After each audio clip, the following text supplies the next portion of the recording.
ವೇಲಮ್ಮಾಳ್ ವಿದ್ಯಾಲಯ ಯಲಹಂಕದಲ್ಲಿ junior chess master all India rapid tournament 2026 ಯಶಸ್ವಿಯಾಗಿ ಆಯೋಜನೆ ಮಾಡಲಾಗಿತ್ತು. ಕರ್ನಾಟಕ ಚೆಸ್ ಫೆಡರೇಷನ್ ಅವರ ಸಹಯೋಗದೊಂದಿಗೆ ತನ್ನ ಶಾಲಾ ಆವರಣದಲ್ಲಿ junior chess master all India rapid tournament 2026 ಭವ್ಯವಾಗಿ ಆಯೋಜನೆ ಮಾಡಲಾಗಿತ್ತು.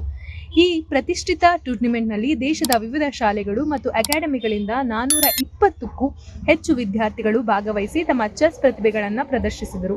ಟೂರ್ನಿಮೆಂಟ್ಗೆ ಯಲಹಂಕ ಕ್ಷೇತ್ರದ ಗೌರವಾನ್ವಿತ ಶಾಸಕರಾದ ಎಸ್.ಆರ್. ವಿಶ್ವನಾಥ್ ಹಾಗೂ ವೇಲಮಲ್ ನೆಕ್ಸಸ್ನ ಉಪಸಂವಹನ ಶ್ರೀರಾಮ್ ವೇಲ್ಮೋಹನ್ ಅವರು ದೀಪ ಬೆಳಗಿಸುವ ಮೂಲಕ ಭವ್ಯವಾಗಿ ಚಾಲನೆ ನೀಡಿದರು.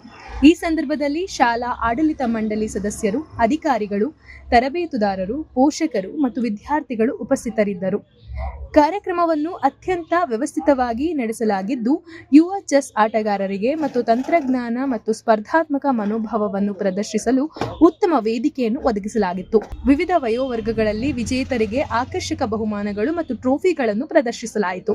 ಶೈಕ್ಷಣಿಕ ಶ್ರೇಷ್ಠತೆಗೆ ಜೊತೆಯಾಗಿಯೇ ಕ್ರೀಡಾ ಹಾಗೂ ಸಹಪಠ್ಯ ಚಟುವಟಿಕೆಗಳಲ್ಲಿಯೂ ವಿದ್ಯಾರ್ಥಿಗಳ ಸಮಗ್ರ ಅಭಿವೃದ್ಧಿಗೆ ವೇಲಮ್ಮಾಳ್ ನೆಕ್ಸಸ್ ಸದಾ ಬದ್ಧವಾಗಿದೆ.